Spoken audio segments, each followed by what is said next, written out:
नमस्कार। आज हम बात कर रहे हैं शिक्षा पर होने वाले खर्च और टैक्स बचत की। हमारे पास कुछ नोट्स हैं जिनका शीर्षक है ज्ञान और बचत, टैक्स फ्री शिक्षा। हाँ, ये काफी दिलचस्प विषय है। देखते हैं नोट्स में क्या खास है। लगता है कि ये नोट समझाते हैं कि पढ़ाई के खर्च पर टैक्स कैसे बचाया जा सकता है। तो चलिए थोड़ा गहराई से देखते हैं इसे। बिल्कुल। इसमें इनकम टैक्स एक्ट्स के कुछ सेक्शंस का जिक्र है, जैसे एटीई, एटीसी और विदेश में पढ़ाई के लिए भी कुछ है शायद। 529 प्लान्स। हाँ हाँ, इन सब पर बात की गई है नोट्स में। ठीक है। तो सबसे पहले सेक्शन एटीई, ये क्या चीज है और क्यों जरूरी है ये? हाँ, तो नोट्स के हिसाब से सेक्शन 80E जो है वो एजुकेशन लोन पर जो हम ब्याज देते हैं ना, उस पर टैक्स कटौती देता है। अच्छा, लोन के ब्याज पर। हाँ, और खास बात यह है कि ये कटौती लोन चुकाने के शुरू के 8 साल तक मिलती है या फिर जब तक ब्याज पूरा चुक ना जाए, जो भी पहले हो जाए। 8 साल तक। ठीक है। और सबसे अच्छी बात यह है जो नोट्स बताते हैं कि इसमें ब्याज की पूरी रकम पर। हाँ, पूरी रकम पर छूट मिल सकती है। कोई ऊपरी सीमा नहीं है ब्याज के अमाउंट पर। अरे वाह, पूरी रकम पर, मतलब कोई लिमिट नहीं। हाँ, ये तो बहुत मायने रखता होगा, खासकर आजकल इतने महंगे कोर्सेज हैं। बिल्कुल बिल्कुल। नोट्स में शायद एक उदाहरण भी था, प्रिया का। हम्म। वो कैसे समझाया गया है? हाँ, प्रिया का उदाहरण इसे आसान बनाता है। वो एक इंजीनियरिंग स्टूडेंट है।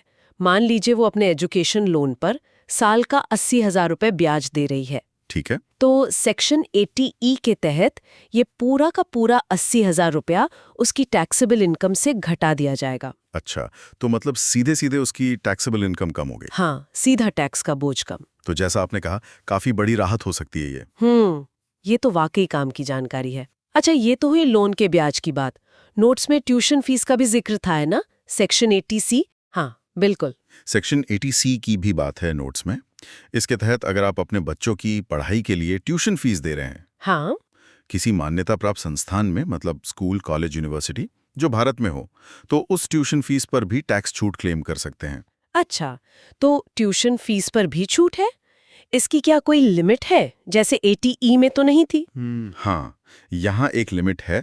देखिए, सेक्शन 80C में कई सारी चीजें आती हैं, पीएफ, बीमा, होम लोन का प्रिंसिपल, बहुत कुछ। हाँ हाँ, वो पूरी लिस्ट है एक। सही कहा। तो ट्यूशन फीस भी उसी का हिस्सा है। और सेक्शन 80C की जो कुल मिलाकर छूट की सीमा है, वो है सालाना 1.5 लाख रुपए। अच्छा, 1.5 लाख। हाँ, तो ट्यूशन फीस पर जो छूट मिलेगी वो भी इसी 1.5 लाख की ओवरऑल लिमिट के अंदर ही आएगी। ऐसा नहीं कि ट्यूशन फीस के लिए अलग से 1.5 लाख मिलेंगे। समझ गई। ठीक है, मतलब ये एटीसी की जो बाकी चीजें हैं उन सब के साथ मिलाकर 1.5 लाख की लिमिट में ही एडजस्ट होगा। बिल्कुल सही। अच्छा, एक और चीज का जिक्र था नोट्स में, विदेश में पढ़ाई के लिए ये 529 प्लान्स, ये क्या है? हाँ, नोट्स में इनका जिक्र है, पर बहुत थोड़ा सा। देखिए, ये 529 प्लान्स जो हैं, ये असल में अमेरिकी टैक्स फायदे वाले बचत प्लान्स हैं। ओ, अमेरिका के? हाँ, मतलब जो लोग अमेरिका में पढ़ाई के लिए प्लान कर रहे हैं उनके लिए ज्यादा काम के हो सकते हैं। नोट्स में बस इसका एक नाम लिया गया है, ज्यादा डिटेल नहीं है। ठीक है, मतलब ये ज्यादातर अमेरिका के लिए प्रासंगिक है, समझ गई। तो ये तो हो गए टैक्स बचाने के नियम, लेकिन नोट्स में शायद कुछ प्रैक्टिकल सलाह भी दी गई है। हाँ, बिल्कुल। कुछ व्यावहारिक बातें दी हैं, जैसे एक तो ये कि शिक्षा के लिए बचत की योजना जल्दी बनानी चाहिए। हाँ, ये तो हमेशा ही अच्छी सलाह होती है। हाँ, शायद म्यूचुअल फंड में या फिक्स डिपॉजिट में, जैसे भी हो, जल्दी शुरू करना फायदेमंद रहता है। और हाँ, वो रसीदों वाली बात, ये मैं हमेशा भूल जाती हूँ। लोन के ब्याज के पेमेंट की रसीदें, ट्यूशन फीस की रसीदें। हाँ, ये बहुत जरूरी है।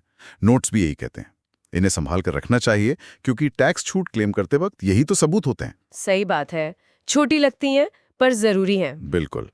और एक आखिरी सलाह नोट्स में ये है कि अपनी खास स्थिति के हिसाब से इन नियमों का सबसे अच्छा फायदा कैसे उठाएं, इसके लिए किसी टैक्स सलाहकार से बात करना अच्छा रहता है। हाँ, वो जरूरी हो जाता है कई बार, वो सही गाइड कर सकते हैं। सही। तो अगर हम इस पूरी बातचीत को समेटें, तो सार ये है कि भारत में पढ़ाई के खर्चों पर टैक्स बचाने के लिए इनकम टैक्स एक्ट में अच्छे प्रावधान हैं।